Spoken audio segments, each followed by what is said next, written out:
Have you ever loaded up a brand new game, one you were genuinely excited for, and felt absolutely nothing? Not disappointment, not anger, just emptiness. The graphics are insane, the music's incredible, everyone online says it's a masterpiece, and yet 30 minutes later, you've already closed the game and started doom scrolling IG Reels.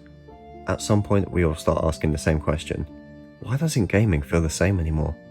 And no, it's not because you're getting old, it's not because games are suddenly terrible, and it's definitely not because you've outgrown gaming.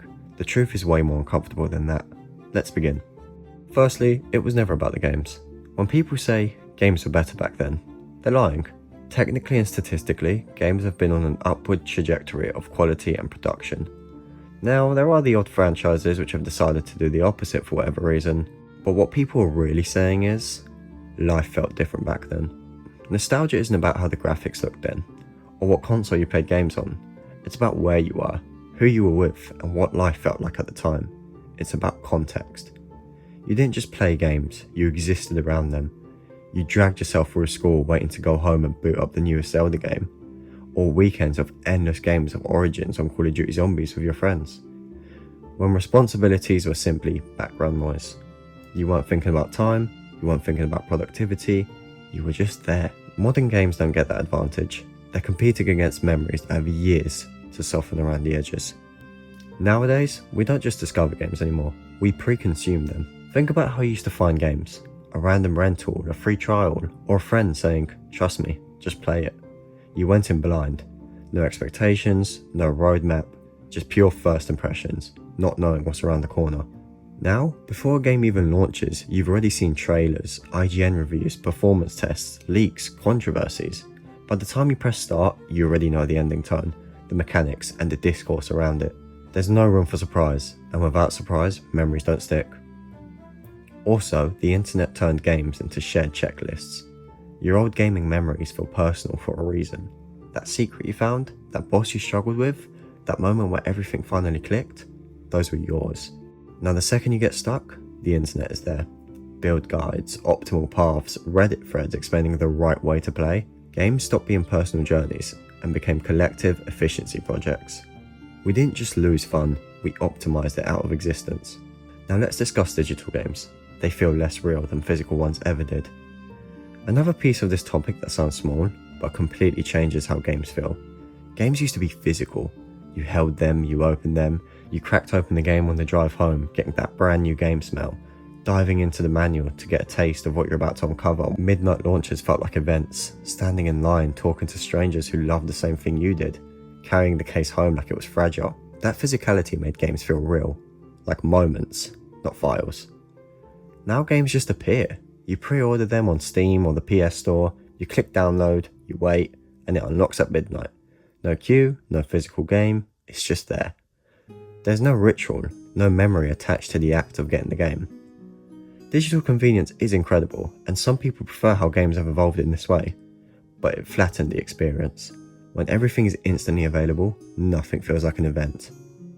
We didn't just lose physical copies, we lost the ceremony. And of course, live service games. They can't be nostalgic. Here's something we don't talk about enough. Some of the most nostalgic games ever made could not exist today, because they were finished. Think about games like Halo 3, Shadow of the Colossus, or Bioshock. They didn't evolve, they didn't rotate content. They shipped, they stayed the same, and that's why we can miss them. Live service games, such as Fortnite or Warzone, don't age. They overripe themselves. Seasons replace identities, updates erase old versions, and servers eventually shut down. You can't miss something that never stays still.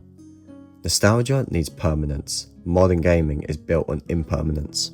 And this leads into monetization. It breaks a spell.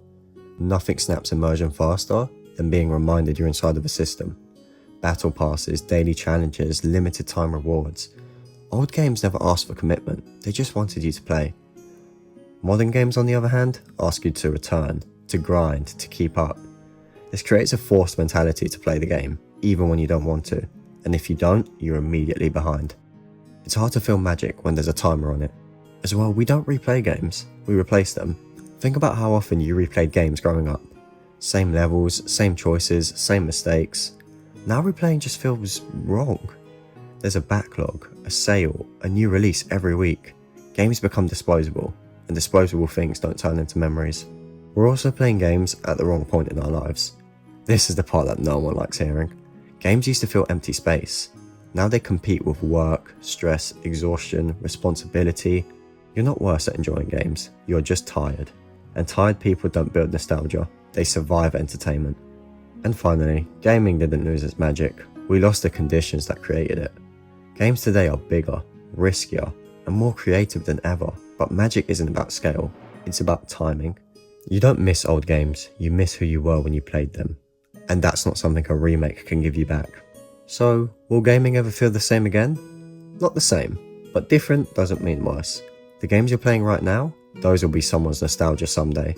And maybe, years from now, you'll boot up a game from this era and think, man, I didn't realise how good this was. Not because the game changed, but because life did. So, gaming didn't stop being special. We just stopped giving moments time to become memories. So maybe the answer isn't chasing that old feeling, maybe it's slowing down, playing fewer games, replaying the ones that stick, and letting nostalgia happen naturally, instead of trying to force it. Thanks for watching, guys.